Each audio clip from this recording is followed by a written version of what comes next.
his films include The Fisher King, one of my all-time favorite movies, Good Will Hunting, Insomnia. His latest film is called RV. Getting back to his comedy roots, very funny comedy. It opens everywhere Friday. Please welcome the one, the only Robin Williams, ladies and gentlemen.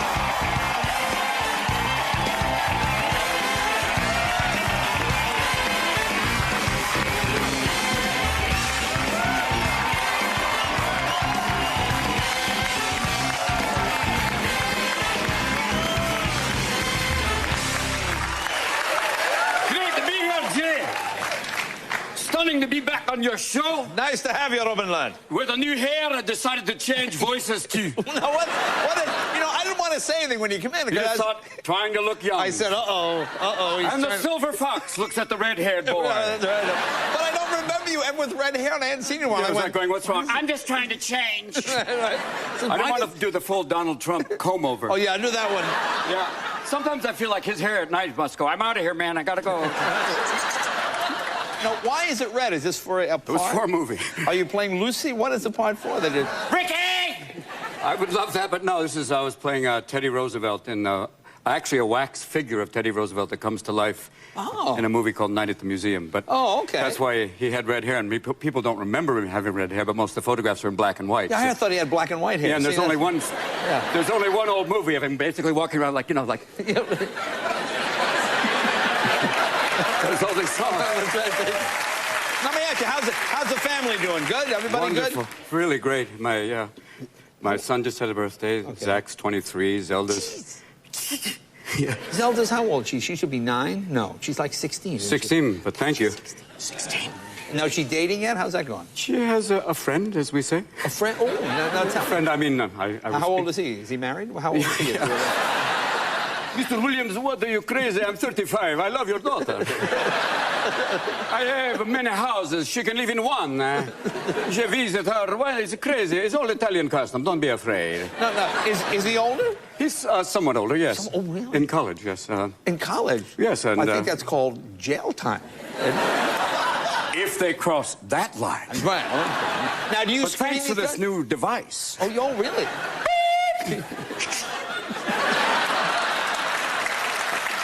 Now, do you screen the... No, I don't Do screen boys have to come to the house and meet you and all that? Would you mind filling this vial with blood before we talk? No, there is a kind of a hypocritical thing, too, because my other son being 14, you know, it's kind of like when Zachary was dating, it was like, yeah, way to go, yeah. And then the daughter, son, yeah. Yeah, you know, see. It's like, and you have to realize, and the wife going, yeah. That is a double standard. Yeah, very, and you have to kind of recognize that and go, put away the male ego. Yeah. You know, when I was your age, I was not as lucky as you are. You know, and you have to kind of set boundaries, but, you know, they're all very good about who they're with. And that's good. And I'm protective of that, too. Now, is she driving? I know you live in San Francisco. She took driving courses, and I think she hasn't got her license yet. But you didn't teach her?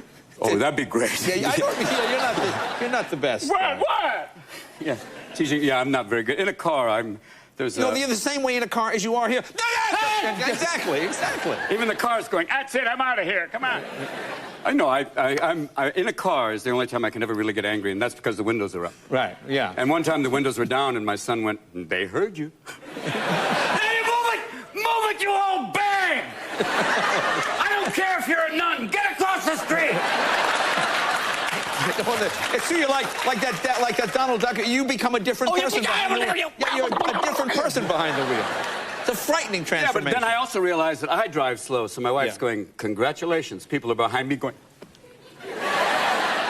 And if you look at most cars now, you can't tell if they're yelling at you or they're on the phone. I know, yeah, that's another one, yeah. Yeah, people are like... It's like... Well, you know what happens sometimes? Because of this job, I'll look and I'll see people like this. So I'll go, hi, and they go, and you realize, oh, they're on the phone. But they're smiling at whoever, and they think, oh, like a creepy guy is yelling at me. The creepy man's waving at me. Now, Cody is how old now? He's 14. Okay, that's right, you mentioned that. He's kind of So what's he into?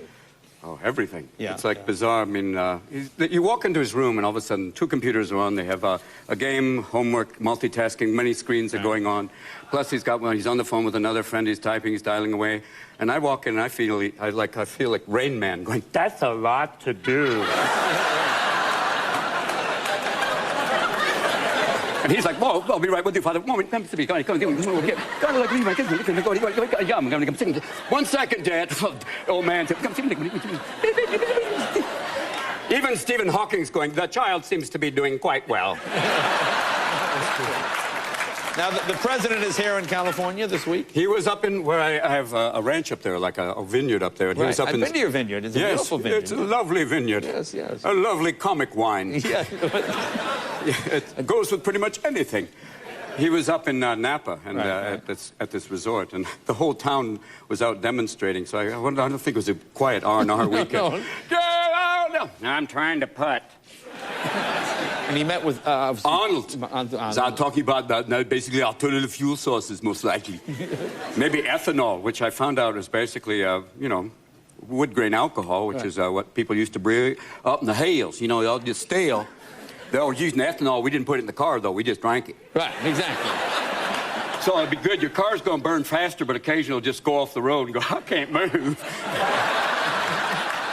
Police, get out of the car. It's not me that's drinking. The car's drunk, man. It's drinking pure wood grain alcohol. I have some alternative fuel sources I was thinking of. They always talk about hydrogen, which is one idea, which is great. I have one word for you, Hindenburg. Right, Boom! Well, smoke, rear end, bam, it's gone. Thank you.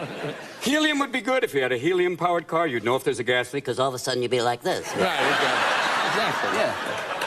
Hey, you bastard, you rear-ended me. I can't believe it's gone red. It's not good. Or the Ford Lipo, which you would power off yourself, just to suck the fat off you. Well, that's not a bad idea. Yeah, just a couple of fat kids, you can go 10 miles. Right, exactly. Now, have you heard the latest Osama tape? Have you heard the... Oh, no, Osama Unplugged. Yeah, the newest one, yeah. That's what I'm hoping to hear, when he finally unplugs it. No, I haven't heard the new ones. Him basically inciting the whole world to come out. He talks about, Tom and Katie's baby. And some of it, it's more pop culture. Why could you not name the baby Osama? Right. That would be a tough name to give a kid right now. What's your name? Osama. Yeah, that's Oops. Yeah, that would be Well, Gwyneth Paltrow named her baby Moses, which means every so often he has to go to Israel and go, okay, everybody out of the water. Come on. It's a tough name to give a kid. It's like if you name your kid Attila. Right. He's going to be tough at recess. Right. This guy, you can't. Dear Mrs. Attila, your son organizes the other and has conquered 3 schools.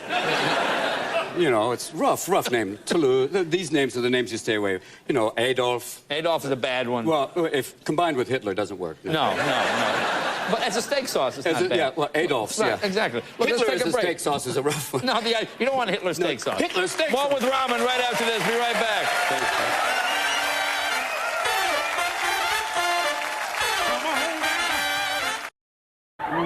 You didn't arrive with Mr. Clinton, did you? No, Mr. Clinton came on his own, I think. He did. Oh, Robin, really. As in the sense of getting here. Yes, of course. Oh, baby, who's your daddy? Who loves you? What about the problem of traveling nowadays, the airport security? Do you have It's any a bit problem with difficult that? now. In the old days, it used to be, oh, get on the plane. Come on, get on the plane. Oh, what's that? Hold on. Oh, that's a gun. Okay, get on the plane. Now it's hardcore. It's basically they take away everything from you. First of all, if you're having meat on the plane, you don't have a knife because that could be a weapon. So it's like the quest for firefly. I'm sorry, sir. And they take away things like nail clippers because that could be turned into a weapon. What do they think? You're going to be going, open the cockpit door, or the bitch loses a hangnail. Come on. They had. You all right, Coach? It's all right. Oh, dear God. And I grew up, I live in San Francisco, so when you go through the metal detector, there are some pierced people there. Take out your keys. Oh, tip of the iceberg.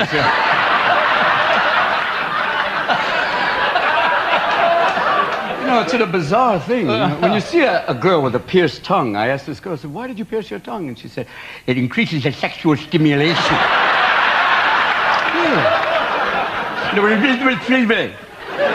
That's all right, my darling. Don't be afraid. Something simple. But the security is tight now. It's a bizarre thing. And we now have, the Office of Homeland Security, which is, What's that?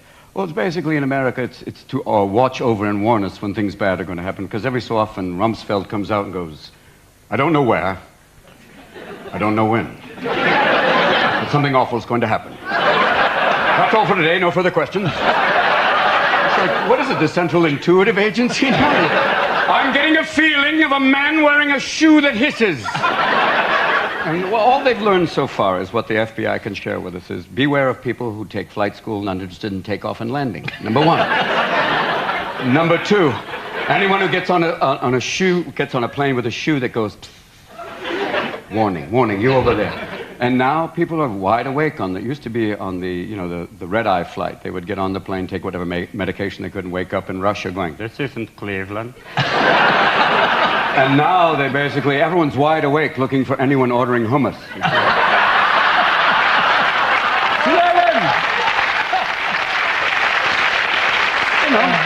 and they have, you know, this thing of, they say there's no racial profiling, but no.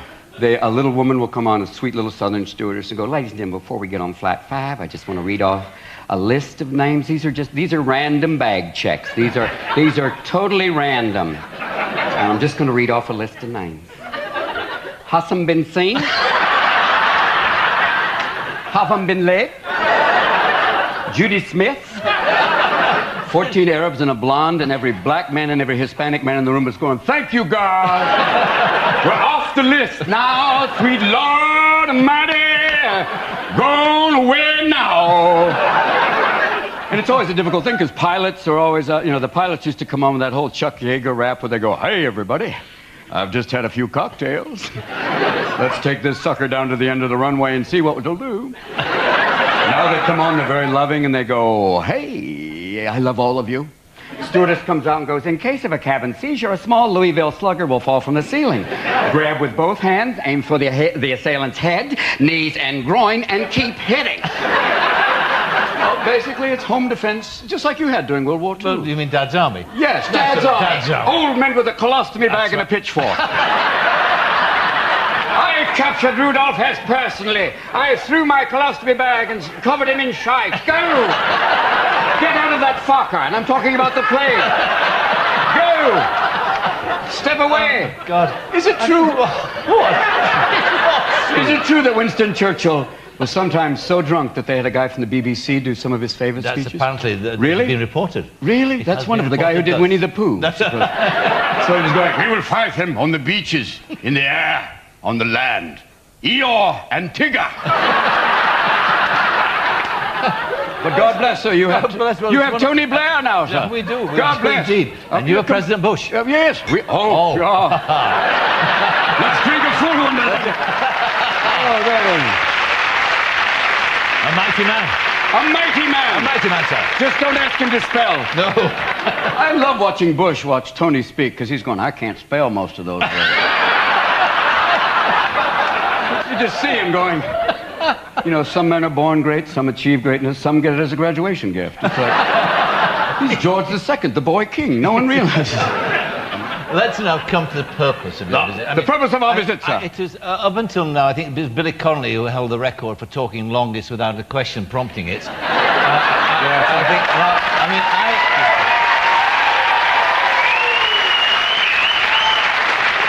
And just a stimulus, sir. And knowing that the two of you are great friends, I wonder who stops talking first. Oh, it's difficult to know, you know. Hey.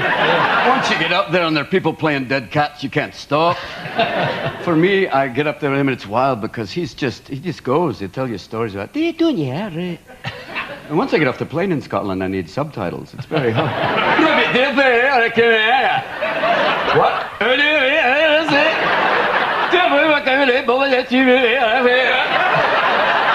That's how they can invent golf. They can have a couple of Guinness, and then the next thing you know, here's my idea for a sport. I knock a ball into a gopher hole. Oh, you mean like pool? No, forget pool. Not with a straight stick. A little broken stick. I whack a ball into a gopher hole. Oh, you mean like croquet? Ah, no, not croquet. That's a pussy sport. I put the hole hundreds of yards away. Oh, kind of like a bowling alley. Oh, no way! I put shit in the way. I put stuff in the way like trees and bushes. So you whack the ball, and you're sitting there whacking away, and you feel like you're going to have a stroke. That's what we'll call it, because every time you hit the ball, you think you're going to die. And right near the end, they'll put a nice flat bit with a tiny flag to give you hope. And they'll put a pool and a sandbox to grab your ball.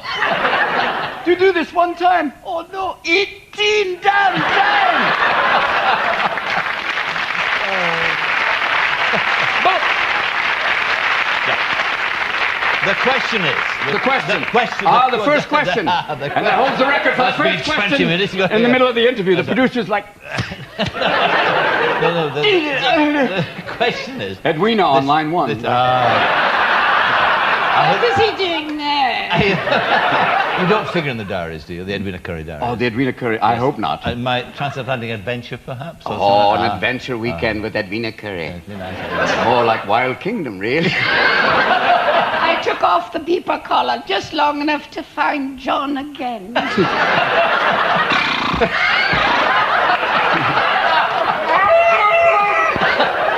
the dogs out. We'll find her. Come on, boy.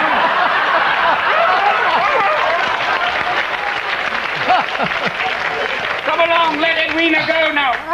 Come on, take her. Even Prince Charles is going, it's all right.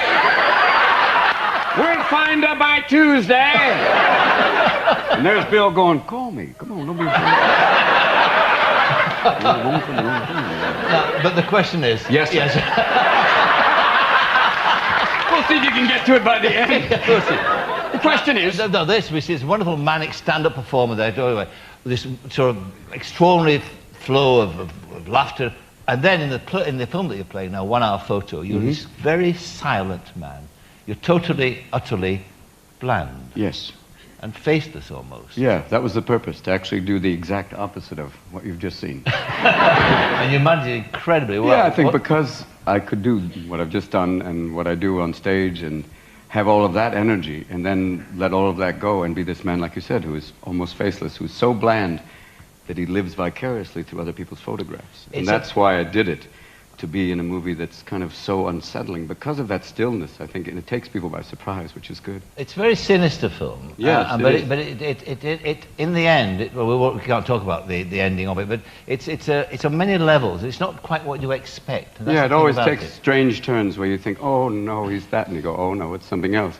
And even the very end, which people think, oh, don't, and then it takes another turn. Exactly, the ending's brilliant. Yeah, it keeps you always going. It takes you one way and always takes another turn, which is good. That's why I loved it when I read it. And when I saw the videos, Mark Romanek was a video director. And in videos, he had done so many different things visually. I went, I've got to do this movie because it combines both.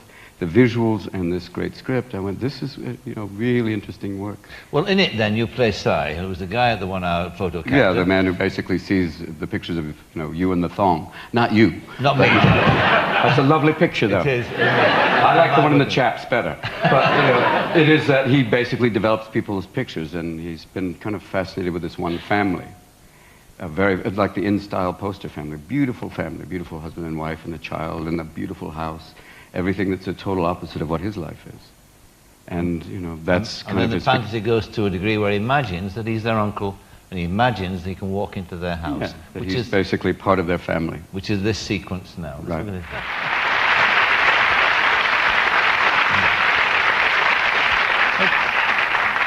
It's about loneliness. It's about wanting to be remembered, too, isn't it? There's a great line in the movie where it says, with family pictures, it's that someone cared enough about me to take my picture. I exist, and it's a moment in time, a happy moment. Very few times you take pictures of Uncle Pete going, It's that moment where you really do, especially when you look at old photographs. Most of the time, like when we were at the flea market in the movie, we take all these old pictures, and these are people who are gone, but there's a moment of them smiling, and a moment of, just a brief captured moment of happiness. They're very nostalgic, aren't they? Yeah, very bizarre. When you do a character like that, and you made what, 40 movies now, haven't you? But I don't remember now. It's about 40.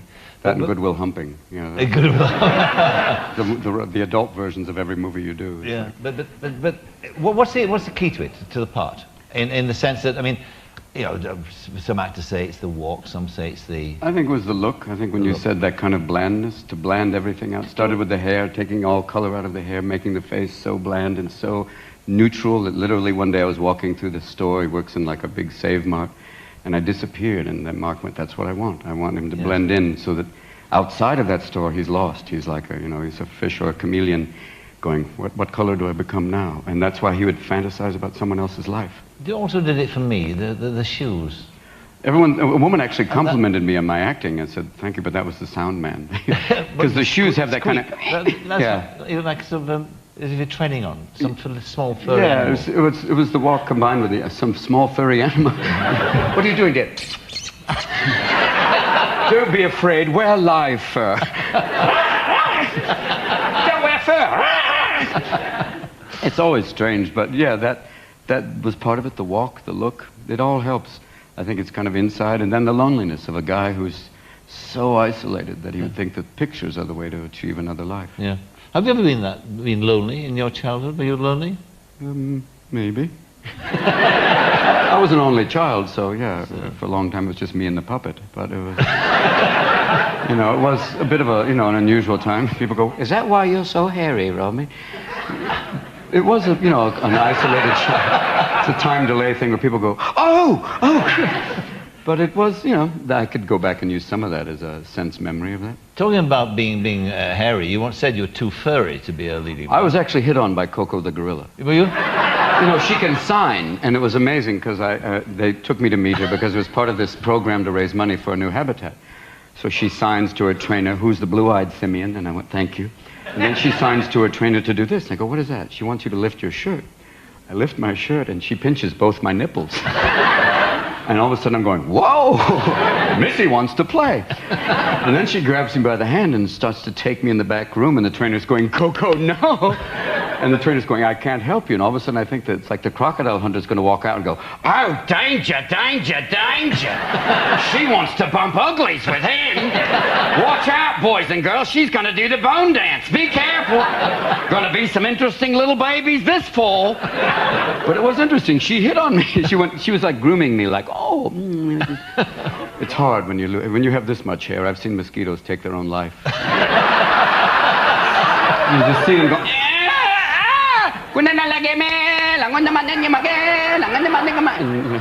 hard day. Where did this humour come from? Somebody must describe your performance as being Tourettic. Yeah, voluntary Tourette's, Voluntary which is Tourette's. you know, like it is a bit like that. I mean, there is that thing where I'll cross over the line sometimes. Obviously today I did, but then you had that look like, oh, do stop. I know, but there was that look like, oh, will we be getting to the question soon? But it is that thing of where you go off on things, and sometimes you'll see a moment, you go, oh, and you'll just pursue it, and it's like a little bit like possession, and it happens once in a while. But where's the moment just comes? There's nothing pre-planned or anything. No, I mean, like today, there's a couple of sequential, or it's actually more like a fractal. But then we're getting even Stephen Hawking's going, don't go there now. I called his house one day. Hello, this is Stephen Hawking. Yes, I'd like to leave a message. No, this is Stephen Hawking. But it is that idea that it's just kind of, if A, then two. You know, you kind of, you jumpstart and go to different places, usually from some weird synapse firing. I watched your last Broadway show, which was in July, live on Broadway, which has been recorded for HBO. I mean, that was a truly astonishing performance. Because, I mean, for 2 hours, I mean, you stand there, you seem to have there's no script, there's no prompt, there's nothing. No, you can't really. But you don't tell long anecdotes either. I mean, it's all quick fire stuff. You become 1,000 different people. Because that was how I started off. I started off in a club where usually you start off performing in bars where you can't really take time because people go, hey, and it's, what are you doing now? And those are usually people who own the club. So I started to develop a style that was just very much like, synaptic, quick firing, moving, so they never really had a chance to lock on as a target. And then it started to develop as being this kind of idea of taking an idea and going with it and then breaking away. And that's been kind of the style. So it is extemporized to that extent that you... Yeah, it starts off, usually the first 5 minutes are like kind of getting, especially when different cities, I would start off talking about the city and then go off from there. But you said in the research that your influences were, one or two, were English comics. Oh, yeah, Peter Sellers, amazingly so. Really? Yeah, I mean, in terms of comic acting, I think for me the best movie was, it doesn't get any better than Dr. Strangelove, because here's, you know, all these distinct characters. I mean, besides Dr. Strangelove, which is the ultimate Henry Kissinger. But I never understood that movie till now. Hi, Mr. Kissinger, I've seen all of your bombs. Could you sign them? But it's the idea of him and all of those characters, for me, was the best. And, you know, I one of the few people in America who had copies of The Goon Show. Really? Oh, and Natty, how did you get across that lake? I walked across those stones. Those aren't stones, those are alligators. I wonder why my legs were getting shorter. You know, it's like, oh, that's an explosion that can only be heard by an idiot. What was that noise? You know, those are the things I kind of grew up with, and Jonathan Winters, but, you know, yes. Those are my influences. And Peter Cook and Dudley Moore. Are you influenced by them, were you, as well? Oh, yeah, and, you know, Derek and Clive, but we can't talk about that. No, we can't. Not without rubber wrapping. You know? But, you know, those were great comics. You also played the clubs there, too, didn't you? You played... Oh, yeah, I played in London, which was great, the comic strip, the Comedy Store. I don't know if there is a comic strip. No, Robin, wrong. But, and then I played a club in Windsor. Lenny Henry said, come out and play Windsor, which was a great idea, till I walked on stage and, you know, worst night of my comedy life. This is all you heard in the audience. It was, ladies and gentlemen, Robin Williams, and all you heard was... But don't you... Not even like, get off! It was just like this, like... And that's like that old thing where you see the comic where he's on stage, and I'm sweating more like Marlon Brando after Thai food. It's like... You know, my lower track is going, should we release now, Robin? If you fart, you might get a laugh and get off stage. It was the most frightening night, but, you know, it was good to have in the back of your memory. It was Absolutely. A great thing. What about the balance of your life now? I mean, do you feel you mainly do movies, of course, and you've got 3 out this year? Yeah, I think I'll continue to do films, hopefully. But do you feel you have to, every so often, get out and explode all this energy on stage? Yeah, I think... It's a must, is it? Yeah, I think now I did the last stand-up before this one was about 16 years ago, but I've realized that it's important to do, for me, as, you know, it's cheaper than therapy, number 1. And number 2, there's so much to talk about, you know, you have a lot of things going on in the world. Just the Pope alone, when he's it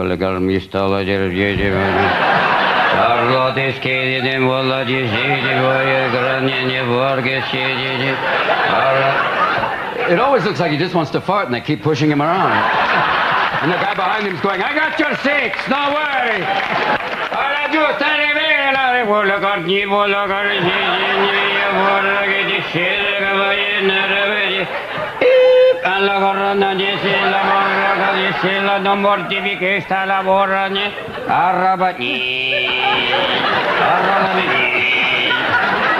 The Vatican Museum. Welcome to the history of the Vatican. When he's going around, you ever see him in the Pope Mobile? I just want to put bingo balls in there. B21, vera giusta. Questa è la bottiglia bandera che stai a lavare. Play ball. And he wears clothes that even Liberace would go, oh, play. What is this, ermine? You know, nice purse, hello, but it's on fire. I think there might be any Catholic viewers still watching. No? Yeah, no Catholic. I'll never go to Ireland. Don't get off the plane. Yeah, don't get off in Rome. Two nuns that follow you going, I see him. You said that the laughter is better for therapy for you. Is it also, has it been an aphrodisiac? Oh, very much. Very much. In the old days, oh, yes, sir. Yeah. Nothing as close to an orgasm as laughter, sir. Really? Same face.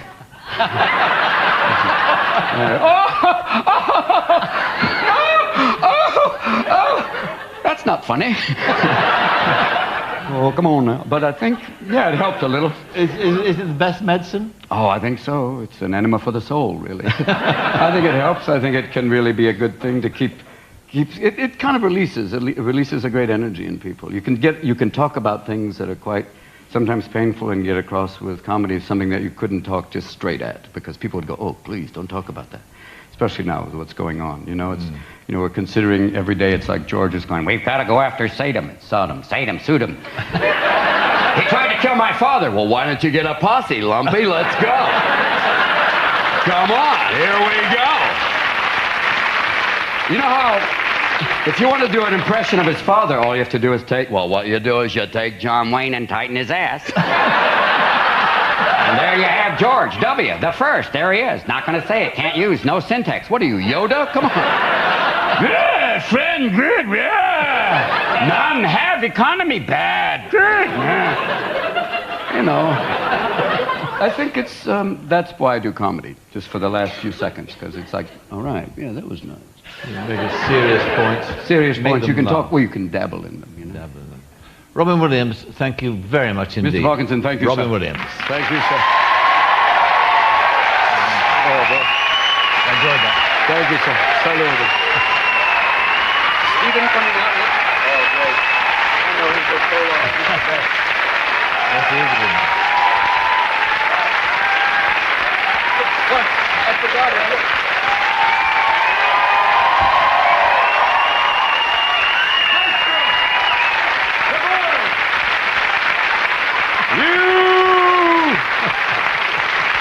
That crazy cuckoo over building now.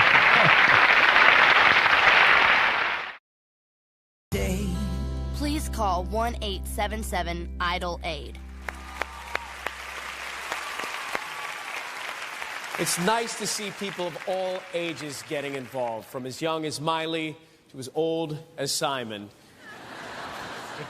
Now, as I'm sure you're aware, the Idol format airs all over the planet, including Russia, where they've just crowned their latest winner. Please welcome the Russian Idol.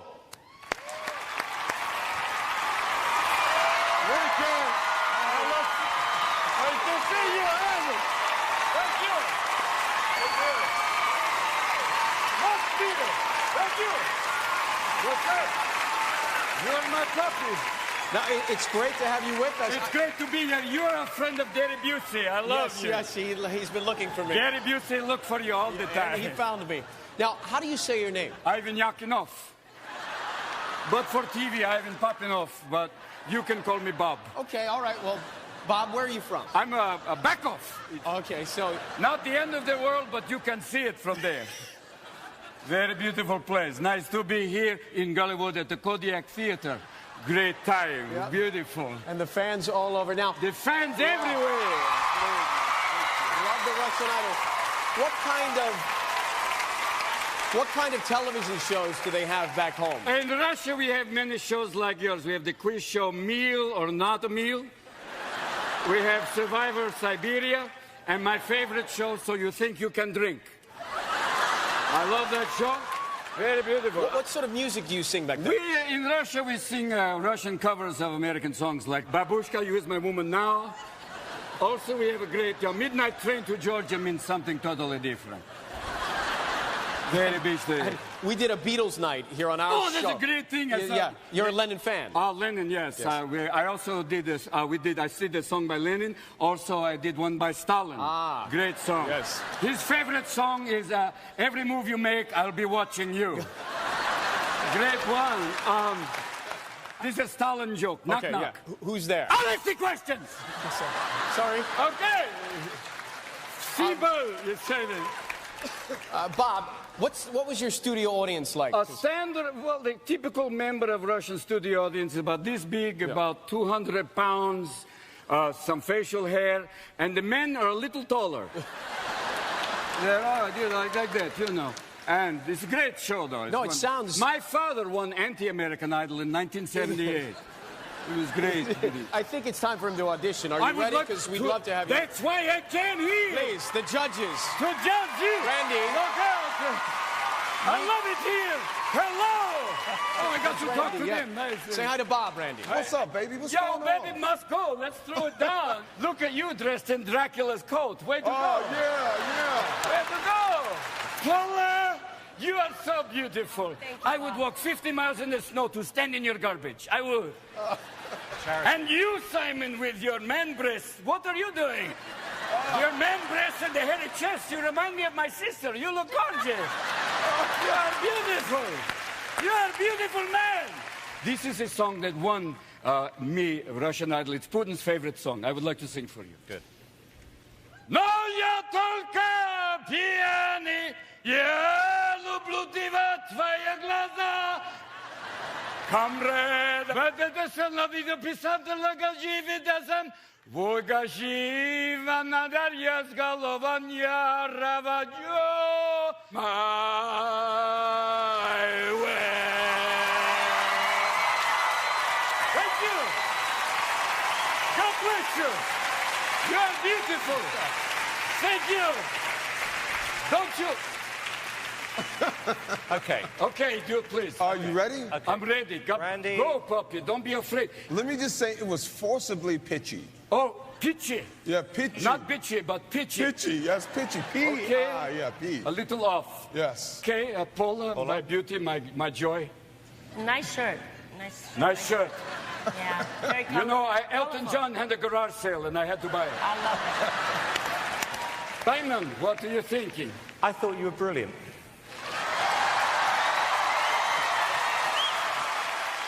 I love you right now in a Brokeback way. I love you. Oh, yes, yes. You know, can I touch you like a man to man? Come Yes, on, come in. please. I need it. I love you so much. I love you too.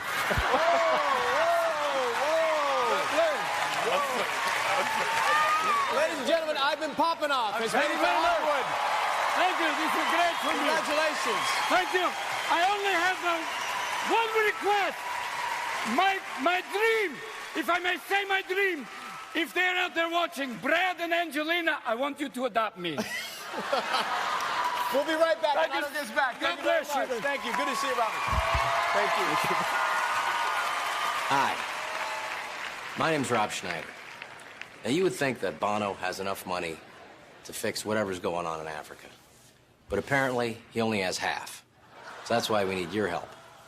So please call 1-877-436-5... Our partner, great comedian. The fabulous Robin Williams.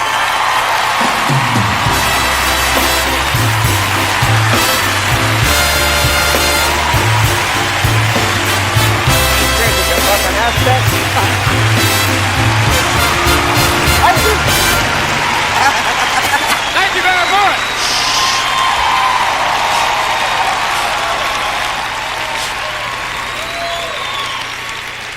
I'd like to thank you for the John Bobbitt Award.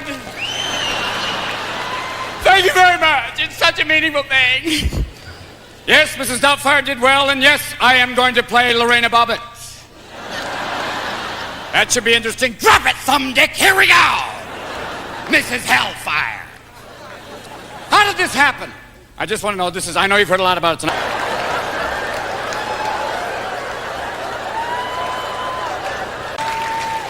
So maybe, and I know a lot of women are going, she threw out the wrong prick. She should have put the other one with the head and the hands. Put that in the trunk, throw that motherfucker out. Keep the dick, put that in the icebox. That's what you have fun with.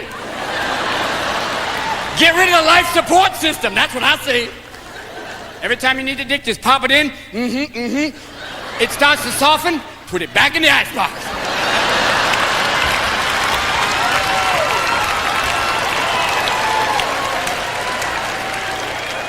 Yes, indeed. Yeah, right there. Wow, it's new, poppin' fresh. Poppin' flesh bun. Thank you. There was a... God. Well, we've had an interesting night. All of a sudden, people are going like, whew. That's a nice, classy start. I don't know. It's interesting. It was very strange. My son saw me dressed up as Mrs. Doubtfire, and he's 2, and for a brief moment, he went, Dad's got tits. And then I was, standing peeing one day, and he went, he's got tits and a dick. Wow. What a world. He is 2 years old. He is 2 years old. I don't know what it is, but the strange and wonderful... Oh, sorry.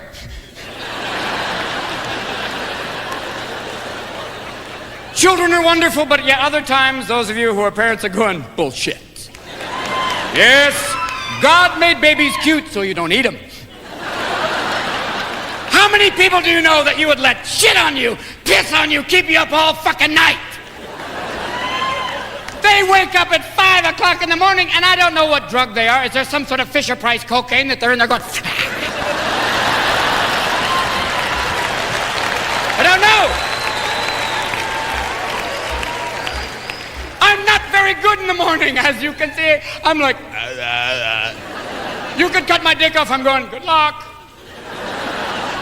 I'm out of it. He's smacking me on the head going, daddy, daddy, daddy, daddy. A little tiny evangelist, daddy, daddy, daddy. With a butane lighter, daddy, daddy, daddy. Oh, please, oh, yeah, daddy loves you. And I'm like slow, you know. Well, you just have to get, you're pissing, and he's like pulling on you, daddy, daddy. No, no. No, no, no. And then I try and be the good parent, you know, which is go downstairs and put on a videotape. Okay.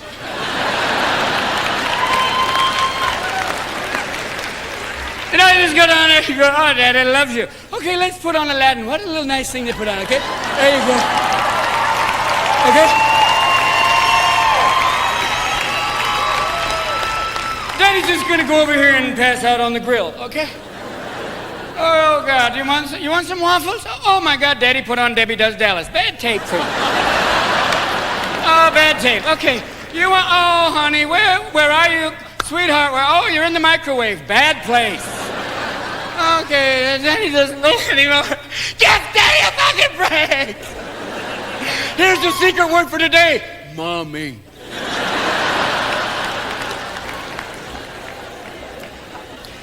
I gotta go. This has been a very interesting night. You know, you've been a lot of interesting things. I guess they keep talking. A lot of interesting things have happened this year. I mean, all these people pissed off. There's gays in the military. The hell.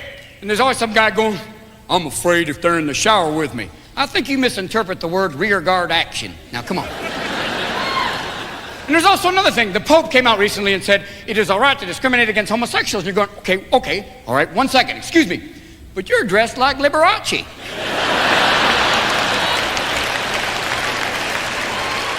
You're surrounded by hundreds of young men and boys. Isn't that a bit like Ray Charles as an art critic? I don't know. That's part of it, I don't know. I just throw it out there for you. Last thing I want to say, I know that recently, it seems like every time Bill starts to do well, there's always some guy comes out and goes, I saw him getting blown in a limousine. Listen, I don't care if he fucked chickens. It's okay. If he can balance the budget, get people back to work. Amen, brother. Good night.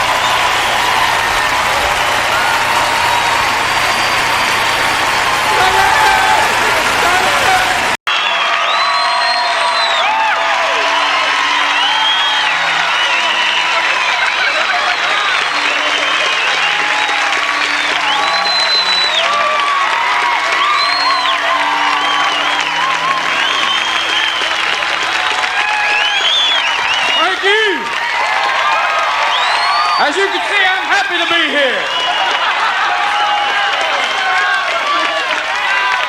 Thank you all for coming to the Democratic Convention. Thank you very much. God bless you. It's all right now. Just relax. You've seen 70 goddamn comedians. It's too much. Oh, that's wonderful. God bless Brother Mondale for getting a woman as vice president. Amen. I want a woman as president. If there's a woman president, there'll never be any wars. Just every 28 days, some severe negotiation. And I want Brother Jesse Jackson to be elected so he can introduce the members of his cabinet. Larry Aquaria. I like a country that's lean, mean, has no deficit. Amen. Come on home, baby. Please help people from the convention. There'll be people wandering around from Iowa, Arkansas going, look at there, Bob, a bar called The Fist. Let's go in. Damn, well, there's a woman over there hung like a bear.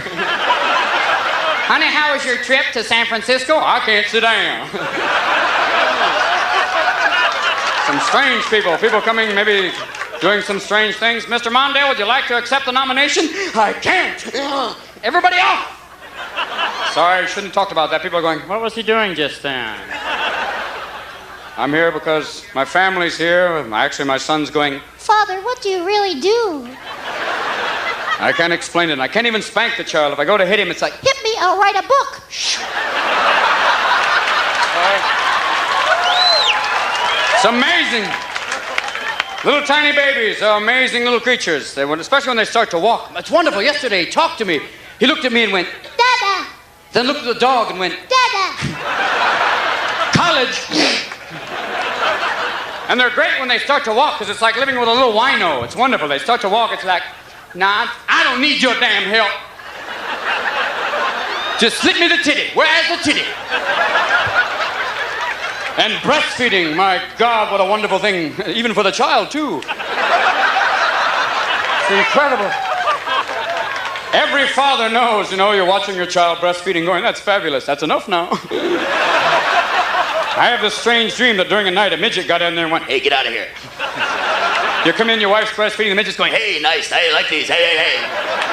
No, no, no, no, no, no, no, no. You have to be careful, the children know too much.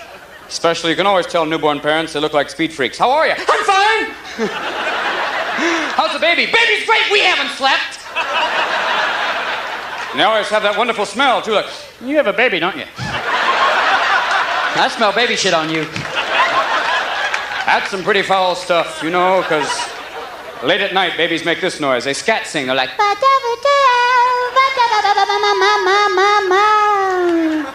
Then about 6 o'clock in the morning, you hear...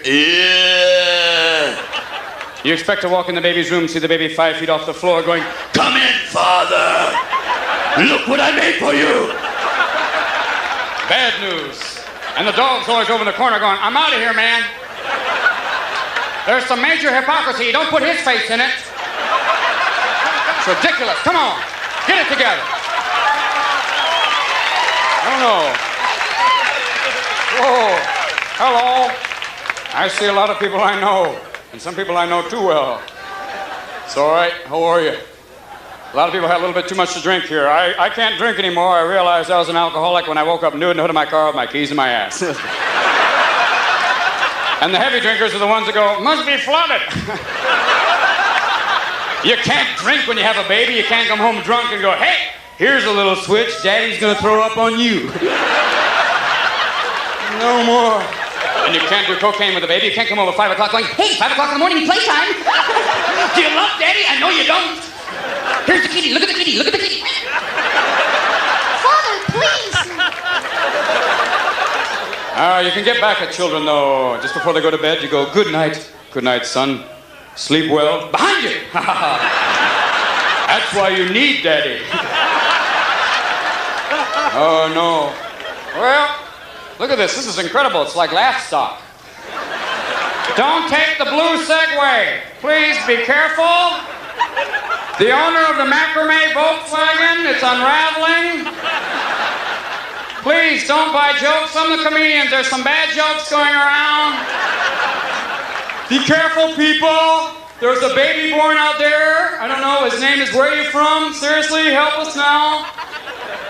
Look at this. There's miles and miles of people going, is that Mark? Easy, easy, boy. No. This is amazing. You look at San Francisco and you realize, yes, it's a human game preserve. If the country's at an angle like this, all the special people go, we're going to San Francisco. I don't know. Well, we're going to have a good time. About time to wander on back. I do have some visions, some dreams. I can't wait till maybe meeting my son's first date. No, son, no, I'd love to meet you. Hello, Bob. Hard to find chaps nowadays. Well, yippee-hi-yo.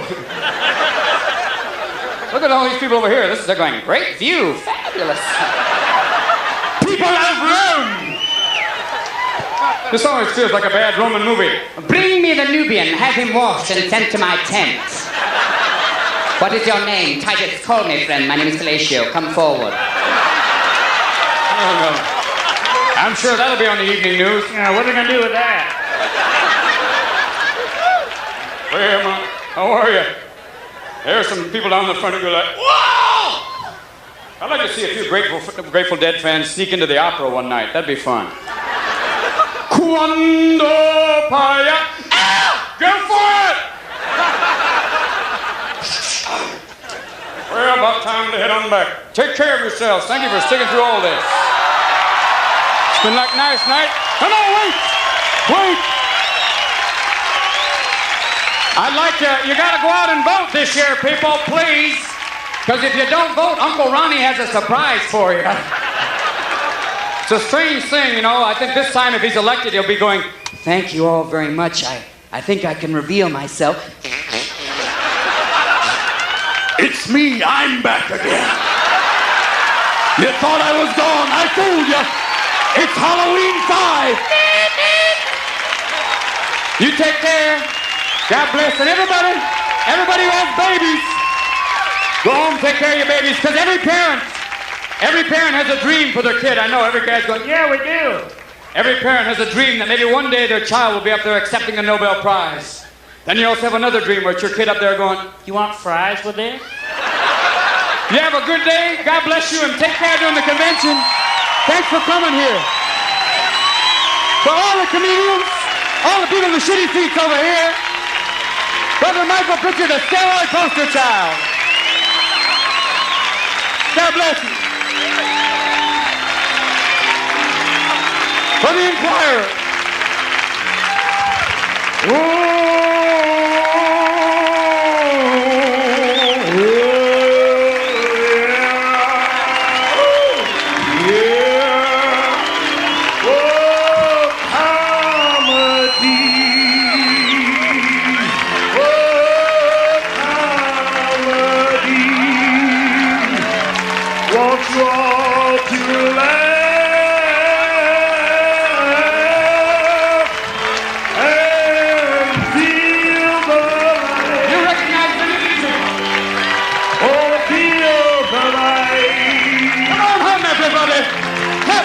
Come on home.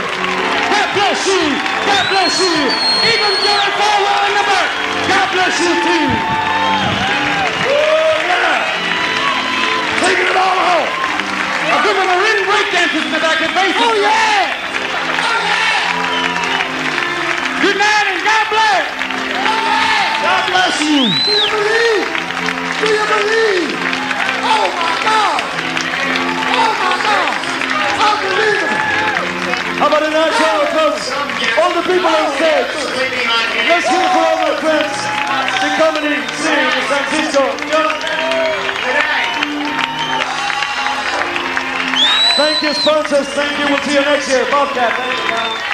Kids, don't try to enter home. We're professionals.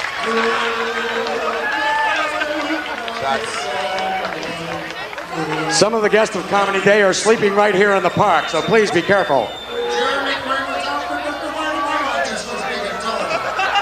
God bless America, land that I love.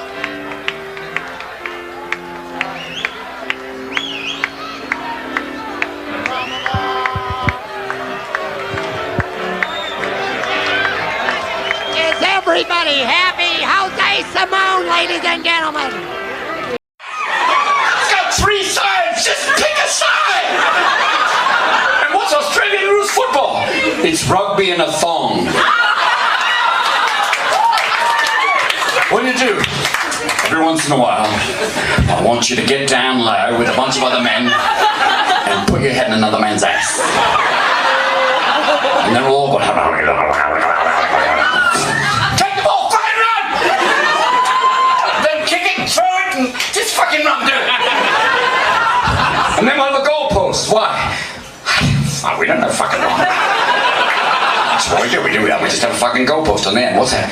Because it's Australian rules. Why? Because we're so fucking far away from everybody, we make shit up.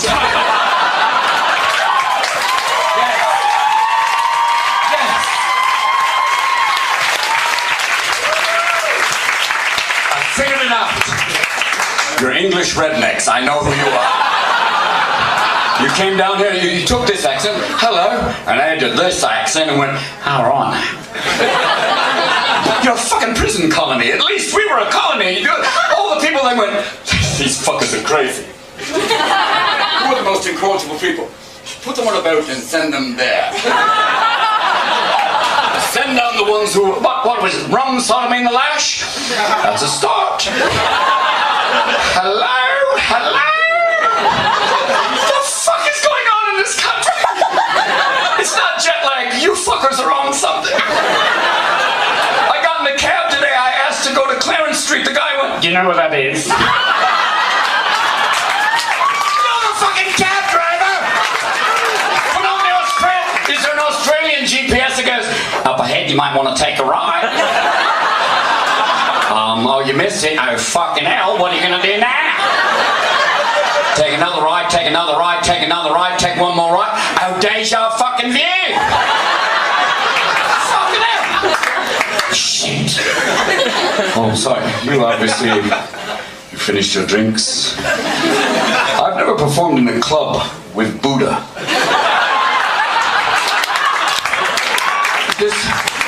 Is there a club in Shanghai with Jesus going, is this your first time at St. John's?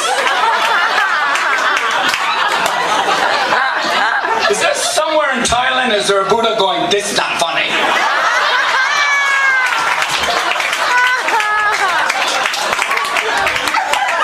Welcome to this, the one-armed Buddha temple. We are missing our hand. We have heard it's in a small strip bar in Sydney. All crazy time. Fucking right, this is so nice to be performing. I'm an alcoholic, so thank you for drinking in front of me. People go, oh, rehab's for quitters, Robin, you fucking pussy. You know, there's some warning signs if you want to know if you're an alcoholic, and there's one I can tell you some warning signs. After a night of heavy drinking, you wake up fully clothed going, hey, somebody's shitting my pants.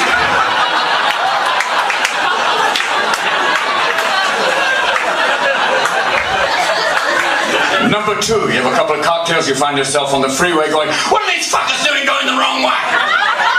But if I'm in Australia, that would be a fucking given. Number 3, you go out for Indian food, you wake up in Bombay with a camel licking your balls. Ta-da! You're an alcoholic. It's the fucking beginning, it's just the beginning, right? Let me just have can I have just a little water, just something to kind of parch me over, thank you. Oh. Thank you.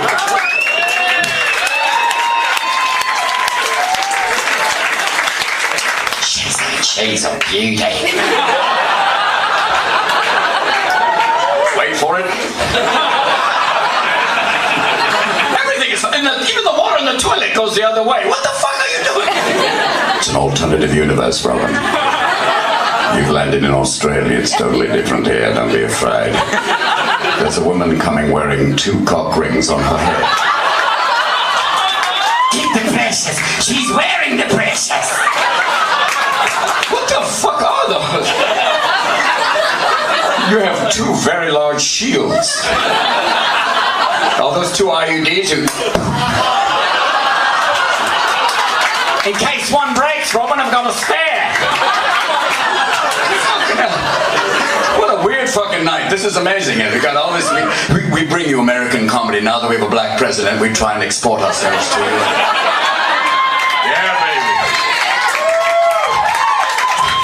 The fact when he got elected, they were going, he's an African American. And people go, no, he was born in Africa. No, my friend, no, he was African American. His father was African. He was not born in Africa. He was born in Africa. The inauguration would have been completely different. It would have been, Mr. Obama, you are now President of the United States.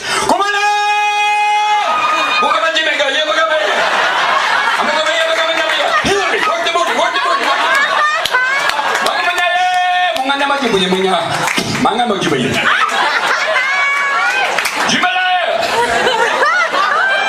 Damn, man, the man is good, though. He's articulate. After Bush, it's just like you're just going, wow.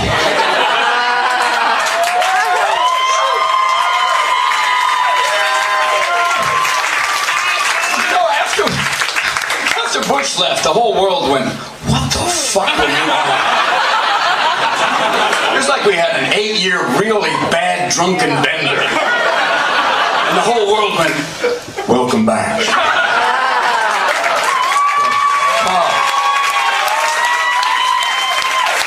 It was like we were in a really abusive relationship. What was it like? It was fucking crazy. He tortured people. He fucking invaded countries without permission. It was fucking nuts. And he couldn't even speak. He would say shit that even retarded people would go, nice try. In a Benjamin Can't say retarded, then Sarah Palin. Don't say that. Don't say that. She is a heavily armed spokesmodel. Be careful. If she becomes president of the United States, I'm moving here.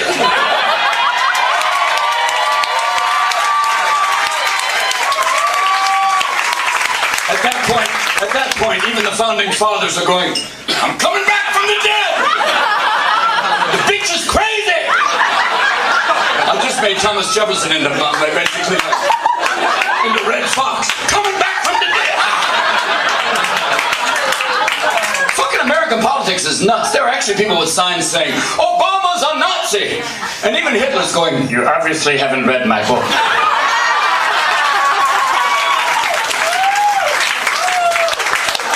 There were no black people in the party. We had brown shirts, occasionally black boots, but never the black people. You are stretching the limits of credibility. Even I in hell know that's wrong. Kanzler ungeeignet. Oh, I'm so fucking lately. This is fucking nuts. This is I've had open heart surgery, so that's why he was going, you had a heart attack, fuck you. The one thing you can't do after open heart surgery is take Viagra. Not a good choice. Basically, the moment you take Viagra after open heart surgery, it's a duel to the death between your dick and your heart.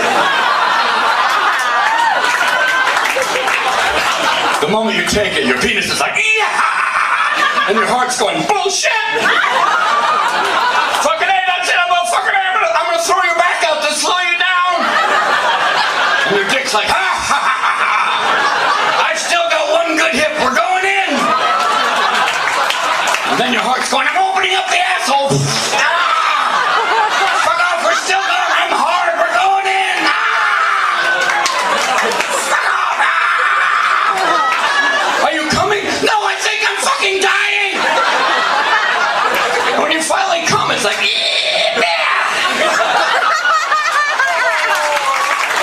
one drop of sperm with two 40-year-old sperms going, where the fuck are we? I'm sure if you had a microscope, they both would have walkers going, where are we? Head towards the tits, I know my way from there. And I know there's two other sperms in my balls going, wait here. If she puts a finger in the ass, then we go. Good night, everybody. God bless Australia. I understand you've got some comments from Billy Crystal. Yes, sir, I do. Good. So whatever way you'd like to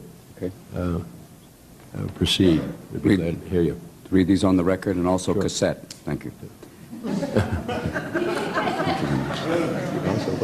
We have Billy's picture here, so it'd be somewhat like the real thing. How's he doing? Anyway, you can tell us.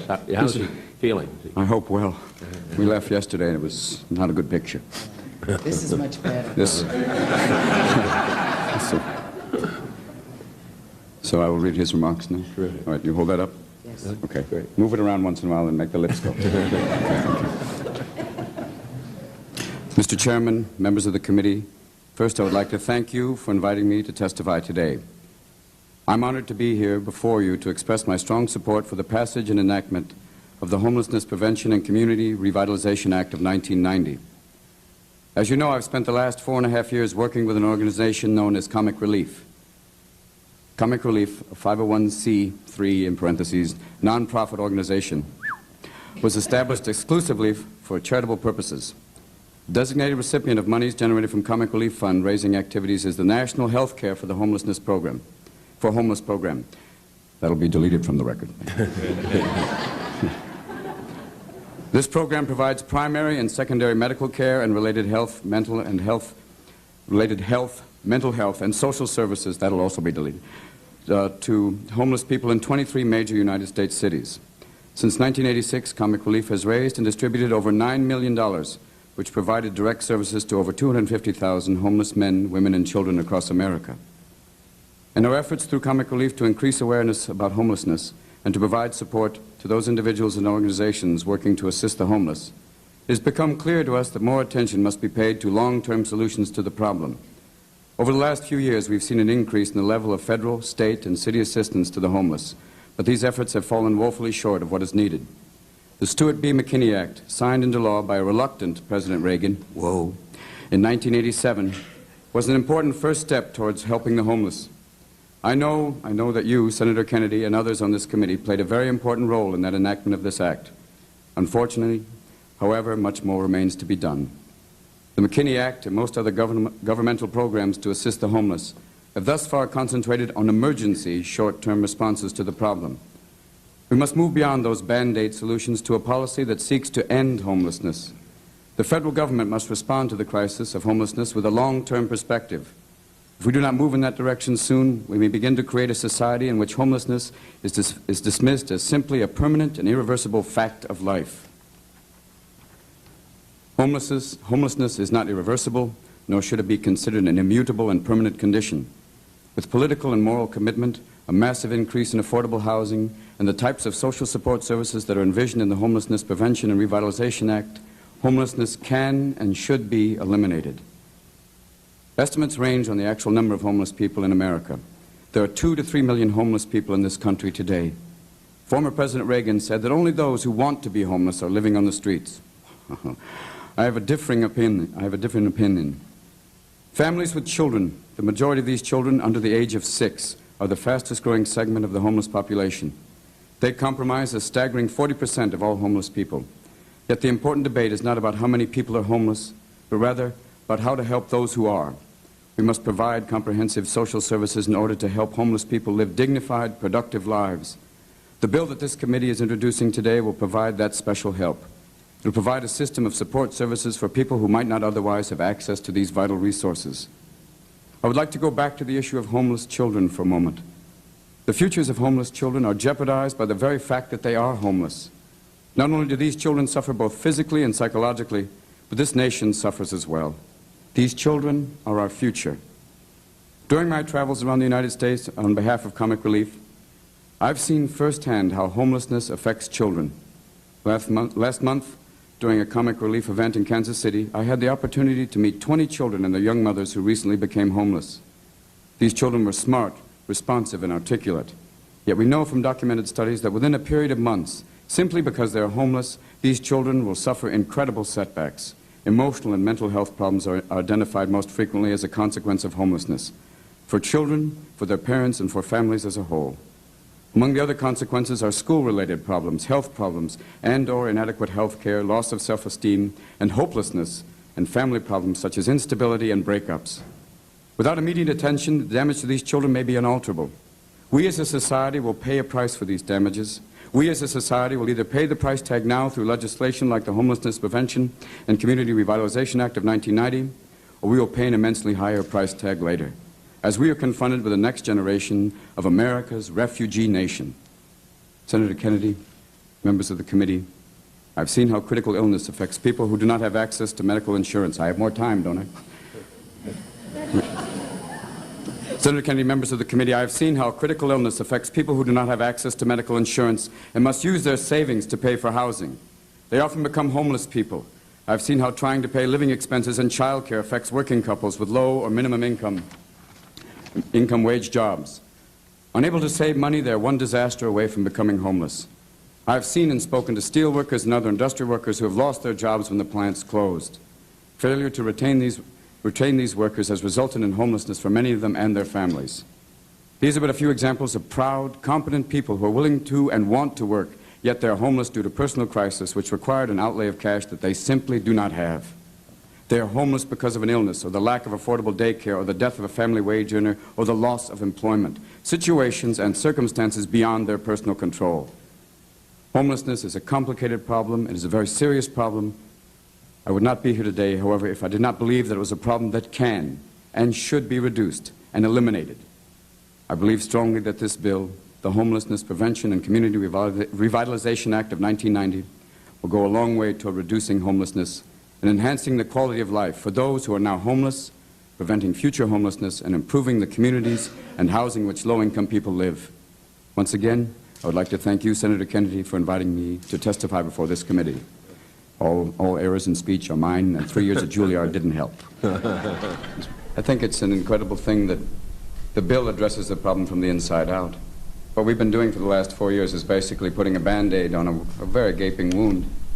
But this program has incredible possibilities to deal with basically keeping people in their homes, dealing with the fact that just keeping people in the low-income housing that they already have. That's an amazing potential. I think that'd be wonderful. Another like the old documenting committees. Yeah. It's a strange thing, HUD. I always think of it sounds like a movie. What we have here is a failure to documentate. It's a difficult thing, but you've done something amazing, and I hope that you can go to the next part of the appropriation so that you have the ammunition to go with it that can really fund it. That's incredible. I hope it works, because the problem cannot be denied anymore. We cannot be a kinder, blinder nation. We must look, and you have to see it, and it's there. People like Connie. Even the census, I hope, gives a realistic assessment of it. I hope so. I kind of doubt it. To get a realistic assessment of all the homeless people would take almost a one-on-one. But I hope that happens. I hope that you have realistic figures that you can show people. This will be part of it. And a bill like this, I mean, that's why we're back, because I think this is very much worth supporting. We've been holding the fort. We call for the cavalry. You're the cavalry. And Senator Durnberger will be back soon. I mean, we're hoping for the best. I do believe this can work in an incredible way from a grassroots level, that the money can get to that and prevent, really, truly prevent homelessness. That's where it lies. You can't keep picking people up. You have to stop them from falling. That's what I hope. Thank you. I thank all of you in a bipartisan way. I know it's a little scary when you have a comic in front of you. It's kind of like having a porcupine in a hemophiliac ward, but I present just my simple soul and hope that you do continue this, and in a bipartisan way. It is wonderful to see two parties getting together and not basically going, well, I don't know. Yeah. It's wonderful. I congratulate you and hope that this continues. And I hope that we can pull this one off. And I know you can. And I wish you the best. And I'll come back if you need it.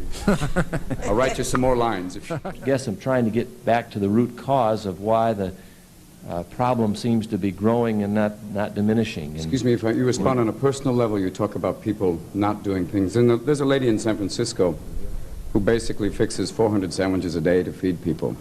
There's other cases like that, I think, all over the country, where people basically put their own assets out, put their assets on the line. This woman basically takes care of a program that somewhere was not taking care of. I don't know how many people show, but she basically was running it out of her house, and she takes it down to them. Talk about, there's the appropriations, supplementary appropriations for the McKinney Act is in some committee today. It comes in this afternoon, I guess.